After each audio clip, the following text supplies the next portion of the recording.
Hi, Rich Carrubba for bowlingball.com. Let's talk about how to make bowling release adjustments. A lot of information to cover. Let's go quickly. First of all, you should build a prime release, one good solid release that you can rely on.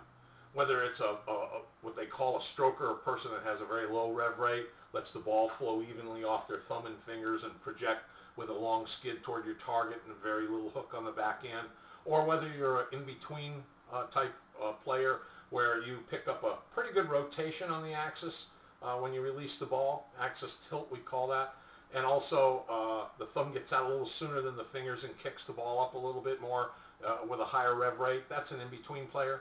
Or a power player, high ball speed, high rev rate, big axis tilt, big turn on the ball. Those type of, any of those releases, if they're your prime release, then you should master that and get as effective as you can with one good release. And then just look for a couple of variations, but don't look for 27 different combinations. Hey, these bowling balls today can make up for a lot of release variables. So if you get 2 or 3 good releases, that's really all you need. And, okay, so we take your primary release, and let's say there's 2 components to change your release. One is how much do you rotate it, and the other, how much do you tilt your wrist entering the release zone. Now first, the rotation. To get the maximum amount of revolutions on the ball, I'm a right-handed player, so let's think about it from a right-handed standpoint. A big clock dial on the bottom, 6 o'clock. If your fingers are way underneath by 8 o'clock, and at the moment you release the ball, you rotate them quickly to 4 o'clock, you're going to get about the maximum amount of rev rate possible, and also a strong axis tilt, which will help the ball change directions down the lane at the break point pretty sharply.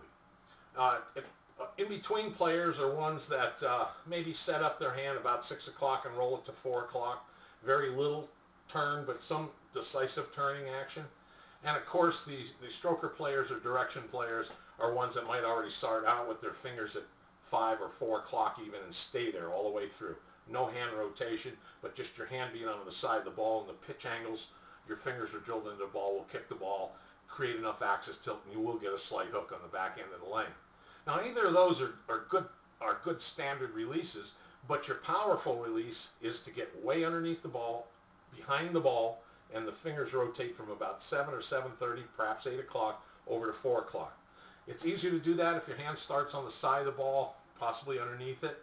Let it swing all the way to the top of the backswing, and then open your hand.